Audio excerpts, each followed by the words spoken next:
ndabaramukije mwebwe mwese mudukurikirana kuri BMBC. Amazina yanje nitwa umukunzi Katia Benita, nkabandi umwe mu bakozi bo muri BMBC, nkabandi muri departement ya communication. No musi rero ndi kumwe na Deje wacu, reka ndamuramutse hama tubandanya twateguye no musi. Ndabaramukije. Ni gute Kati? Sawa? Sawa nawe? Ça va. Presentation kakawaye kandi. Okay, nitwa David Ntamakorero. Nk'abanyobora BMBC. Iyi societe ibubakira amazu ikagira ivyigwa by'inyubakwa kuva muri 2012 ikaba cyane ihaba service kuko byari biri kuva kera abarundi cyane bari muri diaspora naho nabarengaha nabo nyine batwikora ko keshi. Rero uno munsi turi mu Kanyosha urugo ndeze kwa dukurikirana cyane mwabonye yuko nyenego aheruka kuva mu mahanga tumushikiriza inzu yiwe yubatswe guhera muri 2017 ni henze na 2018 comme ça. Rero uno munsi twaje kuvugana nabo ariko detail nyinshi mon directeur show nyapuya ko bandanye. Okay, iyi nzu ahantu turi ni Bujumbura, sindababwira neza hariho mugabo mu mutwe wa Bujumbura. Hanyuma rero hari umukiriya yavuye abinshuti nkuko nabandi bakiriya benshi babinshuti nkuko nawe ariko turabusanga n'abari inshuti kubera ibyo twabakoreye bari mu bihugu bitandukanye baba mu mazu yacu ngaha mu Burundi twubatse ku izina ryabo. Rero twaramenyanye imyaka iheze n'uyu mukiriya, hanyuma mugabo nitwabonana yatubwiye ko yatumenye ku mbuga, hanyuma arazi naratohoza nico genda nitwabonana mugabo aramenya yuko ibyo tuvuga tubikora ko turi ku kivi. Hanyuma rero haci imyaka tuko turubaka ino nzu maze twaciyemo n'ibintu by'ibiza byo ku isi covid turagwara natwe turakira hanyuma rero mu minsi yavuye ntimatumira neza cyo turahereza ino nzu kugira ngo nyene yashore kuza kuyinjira sivyo. Rero kubera iki turi ngaha uno munsi umuryango banyene inzu nabo baraje no kuvuga mu karuhuko. Hanyuma je mu karuhuko bakabona by'ukuri nitwaje mushikira cicaro bacavuga ati turabaza none hari ntaye mu dushingira ko muvuze ko mukenguruka service tugize twabahaye cyane ko nk'abari kwatwumviriza nk'iyi nzu nitse mvuga ngo twaragiye ni nakujya donc naho twaroye nibyo ubayibamwo mugabo niho turi igihe badukeneye bagumya ari umuryango igihe bakeneye ico tubafasha kwera inzu nayirara makujya kw'ingono irama tuba turi ngaha. Bacavuga ati rero muze tubashingira inaha. Ubu rero mu kanya abana bakuze banyene urugo baraza kudushingira inaha tubwire ukuntu babona inzu yabo kuko ntitwari tuzinanye bo sinari ndabazi nawe ntiwari ubazi nabo ntibari banzi kuburyo ndibuka tugiye kuba bategera kuri aeroport aba bagenzi banje bagiye kubategera burya byaragoranye kubera twari tubazinye amasura sivyo kubera tukagira ngo umuntu uri inzu mwakira inzu wa ni foto yiwe bimeze uko yasi cyane kabisa. Rero mukanya abana badatabuja bakuze bagomba batuyagire ukuntu umugambi abavyeyi babo bakoranye na BMBC bawubona kuko bavuga ati nitwe nataje tubavuze ko namwe muri abantu biyemera mu bakozi nico. Rero hanyuma mugabo kubera yuko ona je mutama umva bavuga indimi zibe zitamenyekana je ntazi ntavuga neza. Rero muri ico kiganiro muca muyaga n'abajene turi kumwe na mugenzi we bashobora kuvuga mu ndimi z'amahanga ivyongerera jewe ntavyo biraniga sivyo nzahanini kubaka kurusha ibindi canke agafasa gakeyi. sawa nivyo rero murakoze. Hari ikindi Katia ego nshaka gutumira d'abord abantu badukurikirana cyane ko unyaza kwama batubonye cyane muri BMBC broadcasting ndabatumira gukora subscribe atakora subscribe kuri kuma page yacu kuri Instagram yacu kuri Facebook yacu no kuri YouTube madame muturaba cyane ubu dukora ama live murabe ibikorwa byacu n'ibindi byinshi bitandukanye murakoze cyane ni ukuvuga uvuze ati televiziyo yacu nabonye ko mwagiye kuyubaka ubone ibyo bibaha amakuru live aba diaspora bari za Australia Buraya Amerika ari nabo batuma BMBC igira dino nguvu badusha kumatukurikirana uko rero mukanya ngira ngo ntabishe ndabereka hano hantu ndi mugabo mukanya tuzakuba turaga rero naba bamwe inzu hanyuma umuntu yifuza kwembesa mu Burundi yifuza kubaka atinya yanka ko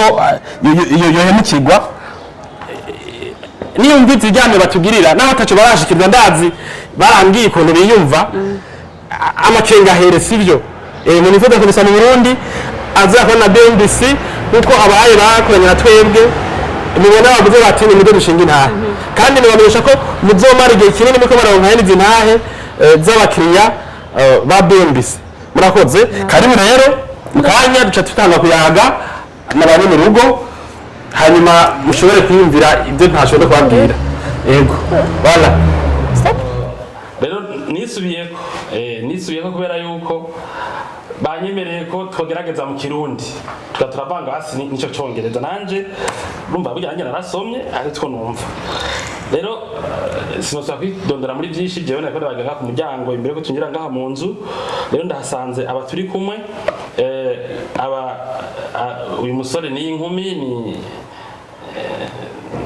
nabana bakuze banyene inzu hanyuma uriya nawe Katia ni mugenzi dukorana muri BMBC rero twabwiye ko twabubakiye inzu bakaduha isoko hace nk'imyaka hinga tutazinanye abavyeyi babo batatuzi nabo urumva ntibari natuzi kuko urumva bamwe yamenga haye baje nka rimwe mu Burundi ino kuva bavuka canke kabiri rero urumva ko bitari byoroshe ariko baratwizigiye bafatiye ku makuru batumva ko babwirwa n'abanyi babo hariya muri Amerika ngira kutubwira byinshi rero bashaka kubaka ino nzu basanze bimeze neza badusabye yuko boshinga intahe kuko n'abandi bakiriya ba BMBC cyane bari muri Amerika bamaze imyaka babigira mubana ku mbuga zacu za YouTube surtout na Facebook rero reka ndabasaba ibidondore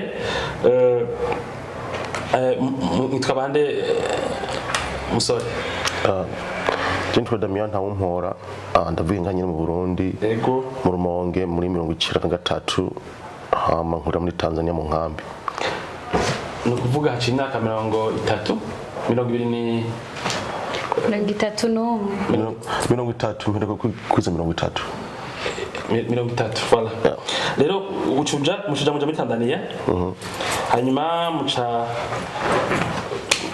mwashitse muri Amerika gute ngana gute mugishikari Jinda virumva ngafise imyaka 3 tumaze imyaka 10 muri Induta hamdugina muri Amerika mu 2007 yego tumaze imyaka 10 muri Tanzania rero muri Amerika tumaze imyaka 16 cyangwa 17 oh nabavunitse ukiri mu jene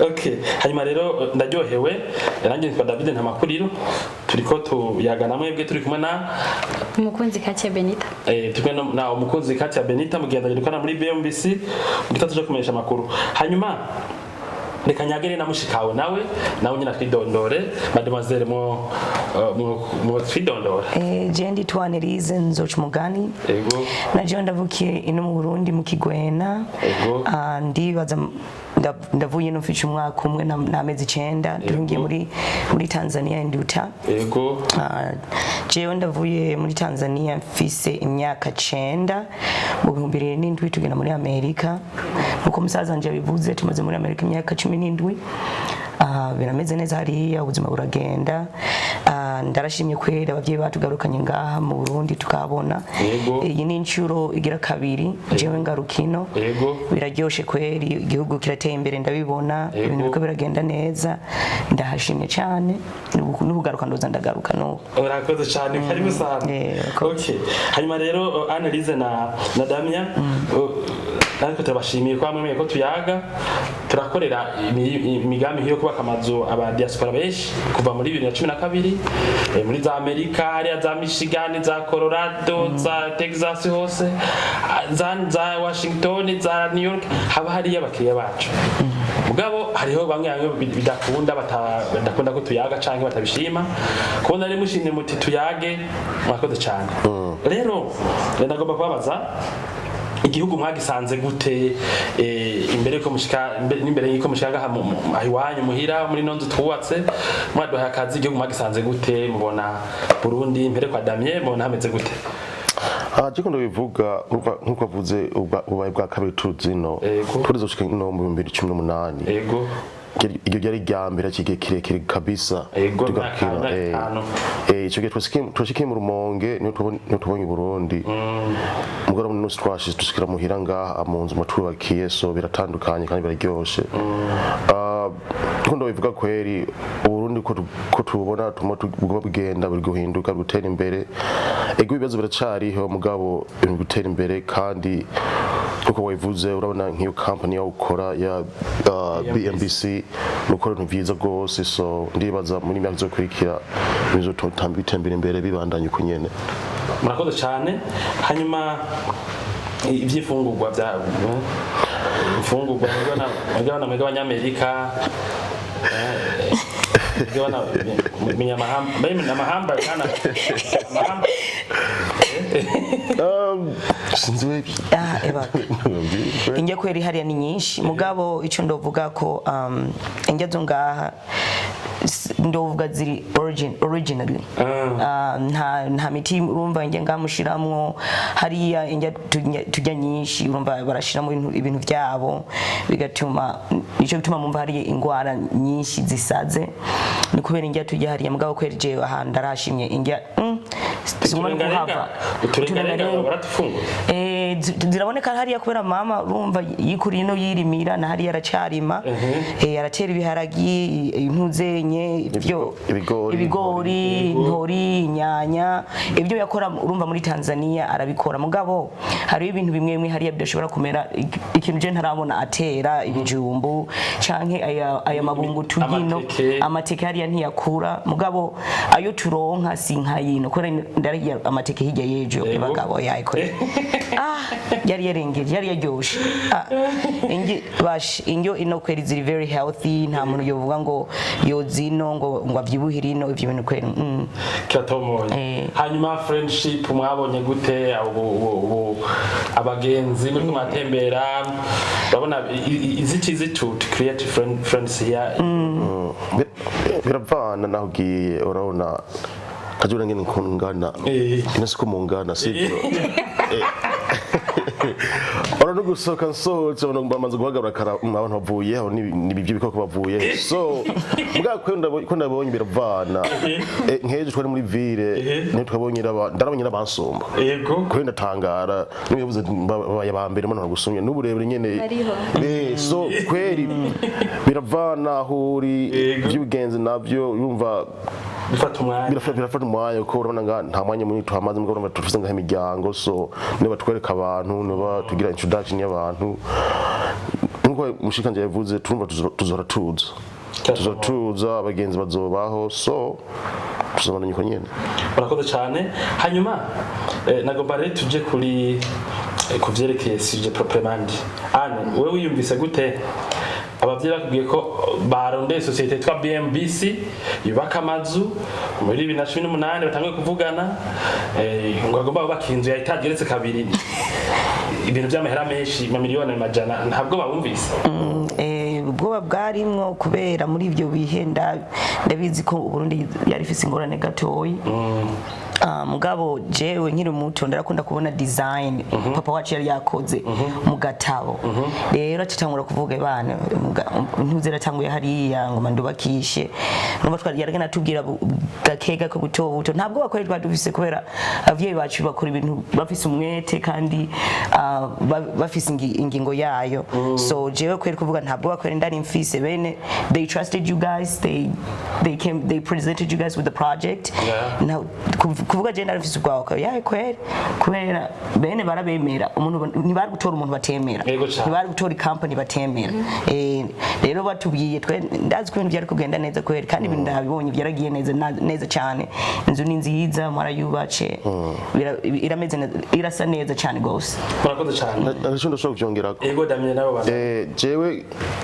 je kwenda ndumvise ubwoba gatoyi kandi gituma ndumvise ubwoba gatoyi urumva keshi tumatuma ama story hari urumva umuntu yarakoze yaragira amahera byose ararungika bamwubakira inzu nina nini apana gusa mu Burundi mu Afrika yose aba Niger ntuze Tanzania ugasanga umuntu arunze amahera menshi akaza gukora inzu bamwubakiye ugasanga baravyishe baravyoneye so je kweri ndarumvise ubwoba gatoyi ko iyo company ndumva avuga amazina yanyu iyo company yambwabo mwose ndabazi so je ndumvise ubwoba gatoyi mugabo abo ndamwemera uko nagiye ibintu by'ibijinga so ngandi umwe atararindiye kweri twarazinga turatanga ivyumwa koze so yaruma biravana urumva mwe kuri muragize ibintu vyiza ngaha ivyo mwubatse byarabonetse no biracari neza kweri nk'inzu mwiza mbere maze kwinjira ngaha mbona zubatse uko so rero I'm calm.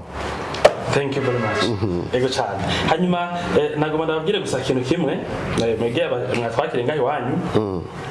Urumva ngaha mu Burundi mwavuze ko mu myaka yeze mbere hari nibazo by'umutekano byatumye rero atama company no kwita specialized myinshi akura ugasanga abantu barubaka amazu n'ibyo mugabo ntibagira ama workshops ntibagira ama teams ugasanga ngira mwarabonye bimwe muri ngaha nk'amatara agize ikibazo canke amazi canke ikintu ko yadufise teams uzobona jariruka utelefona ati BMBC hari tara riko rya kanabi uzone umufundi aranyaruka ko yadufise teams rero naho umuntu atobara umusuma mumushinze kubaka inzu akaba atari umunyamuga adafise atelier nk'izi mbaho mubona dukoresha ngaha tutazikorera ntibikunda rero bicegura ko umuntu ashobora kubaka inzu nziza benshi burya niho bahombera benshi ntibaba babihaye abasuma mugabo usanga umuntu w'iwanyu wabishinze canke umu engineer ntafise ubuhinga n'abahinga botuma yamahera mushinze yabyaza ikintu ciza hanyuma urumva naho ngana amakampani ntateye imbere cyane mu byo kubaka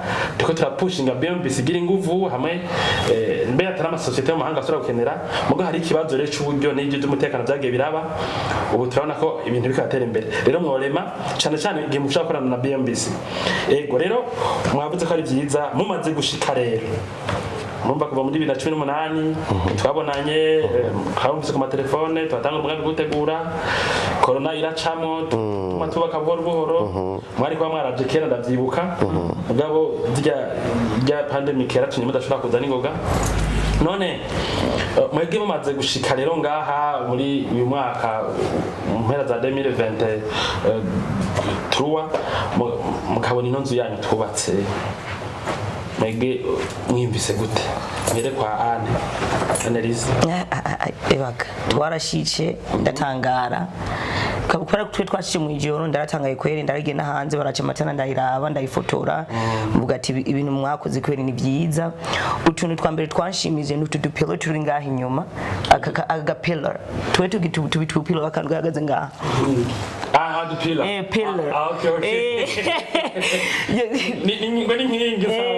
ni pillar twe tubitwariya pillar twarankanga urumva twanyibukije kumwe n'abantu zenye bubaka inzu hari iwabo aba Roman ijya Roman Empire kero ni kweni intuze inzu yabo bayuka iyi design rero yacinye buca kujya iyi ceiling mwasizemo kweni n'amatara umwe mwayinjiza indani neza cyane kweri ivyumba mwubaci mwabigize binini ububati nta kintu kibuze muri inzu n'ukuri no kuvuga bwa ati twarubatse inzu mwarayubace neza byani murashika kumurashikisha kure murayubaka neza ibintu byose design ngira baba yari kungena yari yayicafye nikwe mwayigeze neza cyane mvuga muti ko papa wanyu yayiba presence yadubwiye ati nifuza nibeza gutya abahinga bacu baca barayishushanya bari barungikiye bayimukira papa wanyu hanyuma caravuga ati d'accord mvuga muti twabikoze ko nyene hanyuma kandi banda twaravanze twashiramo ibiti turashiramwo utundi tuntu nyene kugira ngo hejuru ibintu bimeze neza udushirwe murashiraho hariya ndacubona ebagabo neza kweri mwarabigize neza cyane yego cyane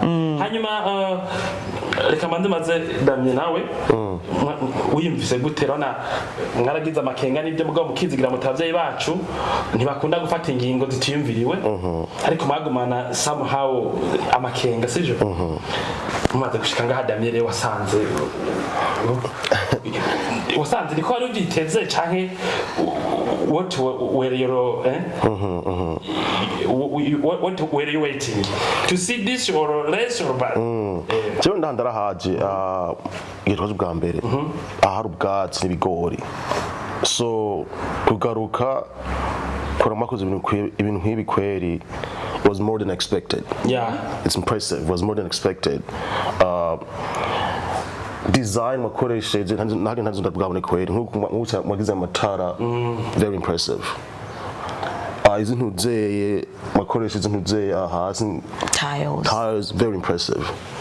Rero bambwiye ati umuntu David yadugiriye ibintu kweri nikafa nikabisa niwabizi ibintu niwazi abantu bose ngani niwazi kuronka ibintu umuntu akeneye kugira vision y'umuntu yagomba vision y'umuntu yagomba kubaka ko yagomba gutorora byose bishikuko nyene kuko neza bivuze baberatse vision ku papuro bicafiye ngo mbinzu bariba kuko gushika ngaha kweri was more than expected, so it's very impressive. Well done. Thank you very much. Yeah. Thank you very much.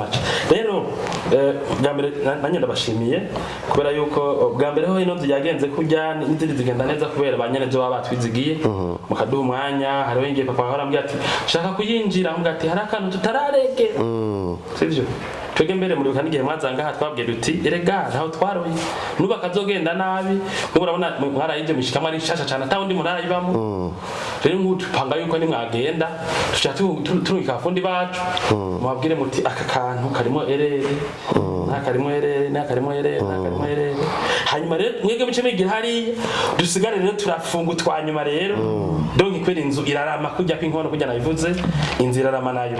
Okay rero hanyuma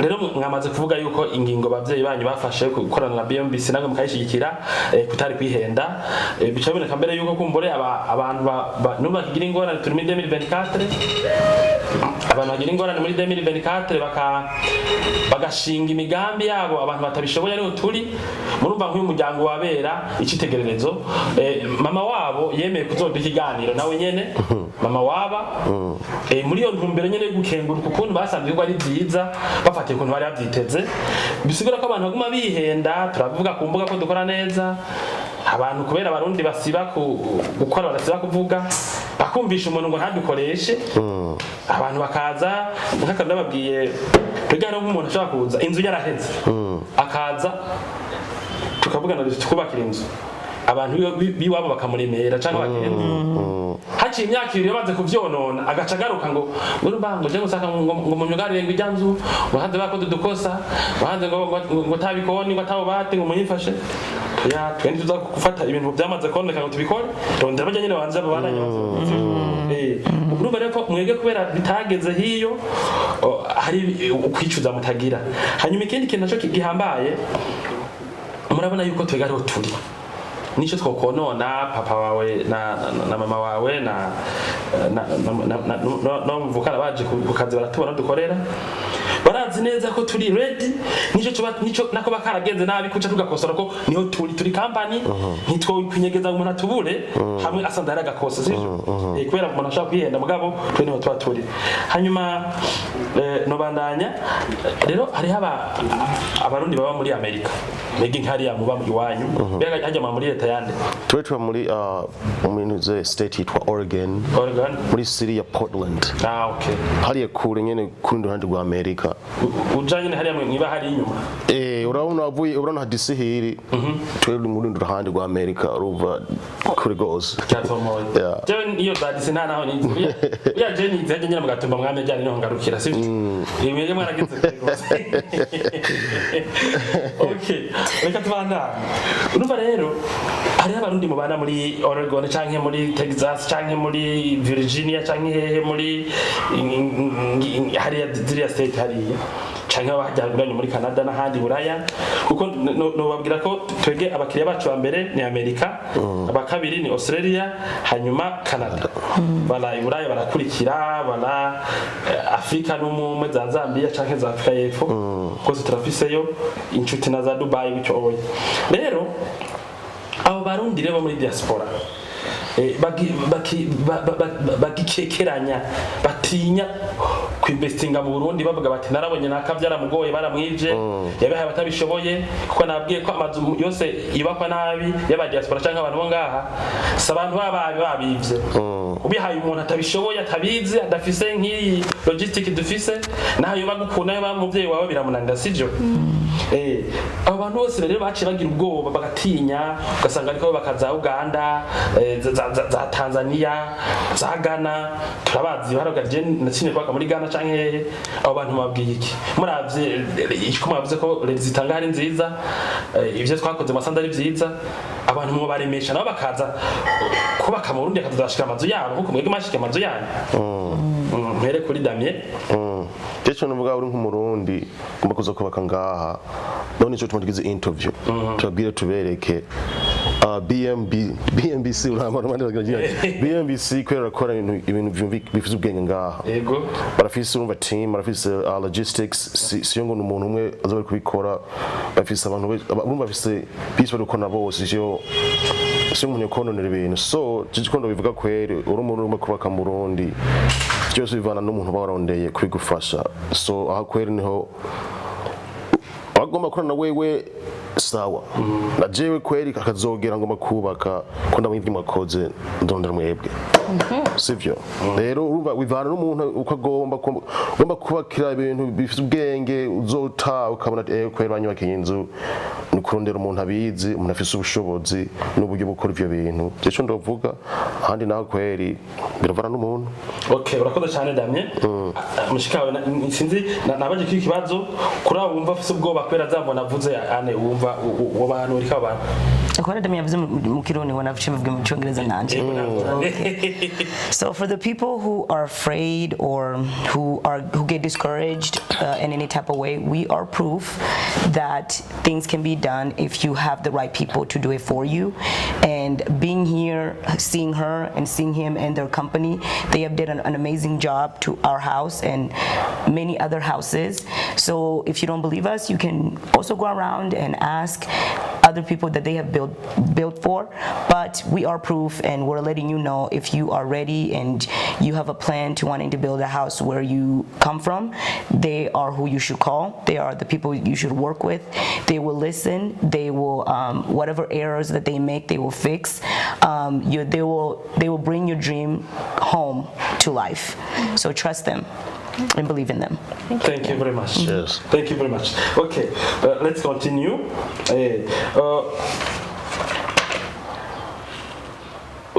Yavuze ati Damien yavuze ko utubaka inzu zifise ubwenge. Urumva iyi nzu irimo amatelefone bashobora gumabuja ashaka gutelefona mu gikoni atiriwe ashaka gutelefona akavugana n'umukwiziniye ngaha amatelefone akoresha internet atiriwe aramanuka abona ko kuva waje muri vacances ukaba kuri etage ya kabiri nakayiswime uje gutanga arumva abashaka gucafata amatelefone no mu byumba ariyo bakavugana n'umukozi ari hasi mu gikoni agateka ati kurugo nuko urumva ni ibintu bimeze neza kandi amatelefone ntasaba recharge ko ama internet baragura amente mashasha hanyuma barafise internet no kuvuga bashaka kuraba ama televiziyo yabo ngaha bifashishije internet pas nécessairement ko bakoresha bashaka n'amateleviziyo muri Amerika bace kuri YouTube hari iwabo batiri barakenera ama decoder yabo ngaha kubera iri connect inzu kandi nta nahamwe ubona bya bitsinga bigenda biratenga hari hose amatuyo byose n'ibintu nyene biri hajya nyene voilà hanyuma ibindi bavuze ko byubatse neza inzu iri dekore n'ibindi decoration imeze neza hanyuma mbere hari ikindi kintu navuga n'izi ntebe donc nk'ubigihe baza aho se twicaye basanze hose twatunganije kubera umuryango w'abavyeyi babo twakoranye neza cyane ku buryo twabwira twe inzu hageze ko tuyidekora batungikira uburyo turagura ibyankenerwa byose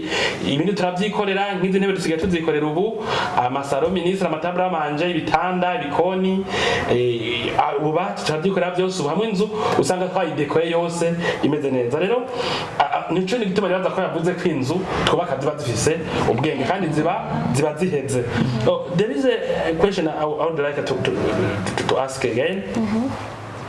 What do you think about a finished house? When do we say that house is finished?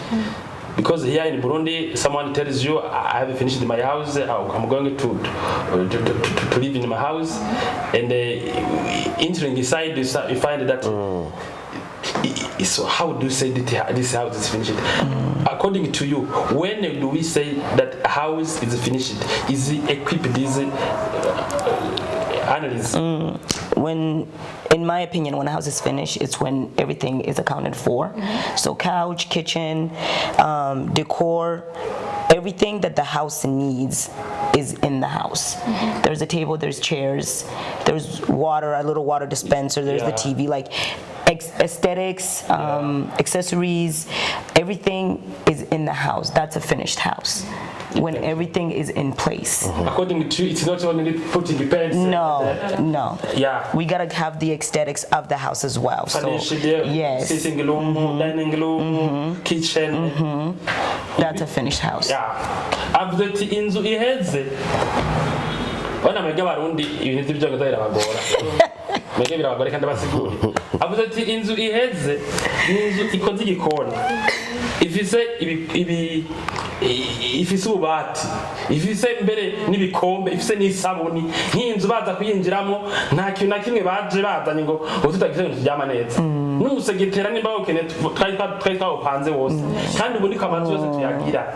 Ubu umuntu ngo nawe bava muri diaspora gute ushikire mu hotel, kandi ibyo bintu tunabikora no kuri busa bambe kw'ideni bambe uraza ukavuga uti jewe amahera yameranye ibyo bintu bisa $200 byo kushiramwo amatable intebe mu nzu nimwinkorere nzobibariha. Muca musanga burya ko abishizemo mugaca muturiha ku madeni kugira tuke twubaka amazu ku madeni. Kirumvikana cyangwa bifise tukabikora urumva turavyikorera ubu ukaturiha amahera nkuko baturije sivyo. Urumva ko ivyo bintu by'ukuri n'inzi biheze. Damien nawe niko vyumva? Kunyene ko navyumva kandi nkunyene navuze ndibaza nkuko bavuze urumva twaje inzu twayibonye ibizosigara tubuza ati agira baza gasubiramwo canka aha ibyo byose tuzobabwira mwe mwibandanize muheze kabisa nyeda cyane aha rero kandi kwena mugira uko urumva mwe siyo mwaradusize mushamwe ati turahejeje akazi no mwe uvuze ati mwe murabe hari ingorane hari kini kibazo mufise mutubwire tuzogaruka tuvyugare tumeze byose aho kweri ni inzu 100% finish nyeda cyane. Okay, we have a department of that is called the BMBC investment management. Ni igisata ubura no mweke inzu yanyu turayibashikirije muyibamwo kandi murayishima gose nako turayishima gose kubera abakiriya batatwumviye batatwizigiye amazu ntibikunda kutebaka nkuko kubera najya marido tutateye twe gusanga inzu cayononekara vyiza urareka abafundi nyene twetwa kubaka inzu n'irido tukayitera ni climatiser tukayitera cyo nyene sivyo. Rero ubu dusigaye dufite gisata musigira hino nzu nk'ubuyinzu bagatoke kwene twishize gutya n'umuzamu birashobora kononekara ibintu umuzamu ashaka kutayikoropa ashaka kutoza ibiyo kuburyo if you come supplies in February in November usanga ari dust ahantu kugira ntibibuko kugira department yitwa BMBC investment management ituma abantu igera amazu yakotesha ni mara hotesha baraba maintenance kugira mwagi inzu ni nk'umuntu nayiravuga imyitwararikwa akaba kantu kameze nabi bagaca gakora. Rero mwomenya nuko naha muzogenda bigenze neza inzu tuma tuyikurikirana ku buryo nimba ari umukozi ayikora tuma turako yayitwararitse hajya mugoma muze turako byose bikora byose bimeze neza. Urumva ariko because we are a company, we are a team, a great team abantu bakorera hamwe. Rero turazi ko mufise abagenzi muri Amerika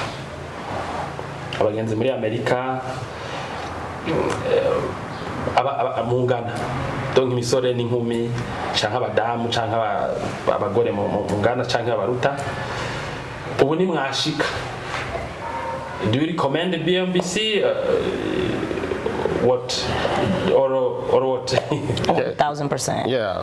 Yes. Like I said, when I'm ready to either build a house or buy a house here, I'll definitely be looking for your team in your company. So yeah. And I wish you to succeed in your dream, so that one day in 2024 or 5 you come 6 years, 30, you say now I'm ready. I want to build the house home.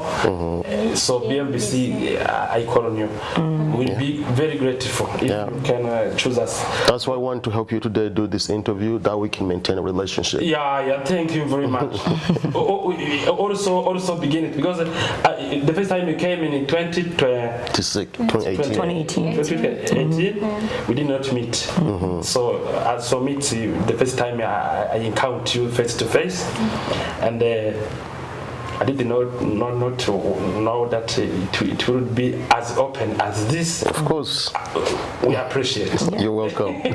We appreciate, and for the next time, I bring you, if you are you come with enough time, I bring you in political capital, Tega, to show you where the country is run. Yes. Okay. Benita. Oui. So before you finish, can Benita add something? Yeah. Okay, thank you.